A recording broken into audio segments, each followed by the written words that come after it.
আপনি আপনার ফোনের স্ক্রিনেতে ডবল ট্যাপ করবেন। ডবল ট্যাপ করলে আপনার ফোনের লাইট অন হবে এবং আপনি আবার আপনার ফোনের স্ক্রিনেতে ডবল ট্যাপ করলে আপনার ফোনের লাইট অফ হয়ে যাবে। আর আপনাকে আপনার ফোনের পাওয়ার বাটনে ট্যাপ করে লাইট অন অফ করতে হবে না। এতে করে আপনার পাওয়ার বাটনেরও আয়ু বেশি দিন বেড়ে যাবে এবং আপনার ফোনটিও বেশি দিন লাস্টিং করবে। আজকের এই ভিডিওতে আমি আপনাদেরকে শিখিয়ে দেবো আপনাদের ফোনে কোন সেটিং অন করলে আপনাদের ফোনেও এই কাজটি হবে। তো চলুন বেশি কথা না বাড়িয়ে ভিডিও শুরু করা যাক। আর এরকমই গুরুত্বপূর্ণ ভিডিও পেতে আমাদের চ্যানেলটিকে অবশ্যই সাবস্ক্রাইব করবেন, এতে করে আপনি অনেক উপকৃত হবেন। তো চলুন বেশি কথা না বাড়িয়ে ভিডিও শুরু করা যাক।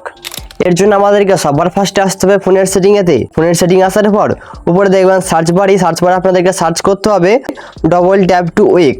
ডবল ট্যাপ টু ওয়েক লিখে সার্চ করার পর এখানে দেখবেন দুটি অপশন রয়েছে, ডবল ট্যাপ টু ওয়েক।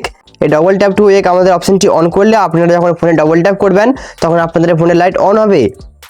এবং ঠিক তার নিচে দেখবেন একটি অপশন রয়েছে double tap to turn off. এটিকে যদি আমরা অন করি, এটিকে অন করলে আমরা যখন আমাদের ফোনের স্ক্রিনেতে ডবল ট্যাপ করব তখন আমাদের ফোনের স্ক্রিনের লাইটটা অফ হবে। এতে করে আপনার ফোনের পাওয়ার বাটনে বেশি দিন লাস্টিং করবে এবং আপনার ফোনটির আয়ু বেশি দিন বেড়ে যাবে। আজ এই পর্যন্তই। তাই এরকমই গুরুত্বপূর্ণ ভিডিও পেতে আমাদের চ্যানেলটিকে অবশ্যই সাবস্ক্রাইব করে রাখবেন। দেখা হচ্ছে পরবর্তী ভিডিওতে। ততক্ষণ সকালে ভালো থাকবেন। ধন্যবাদ।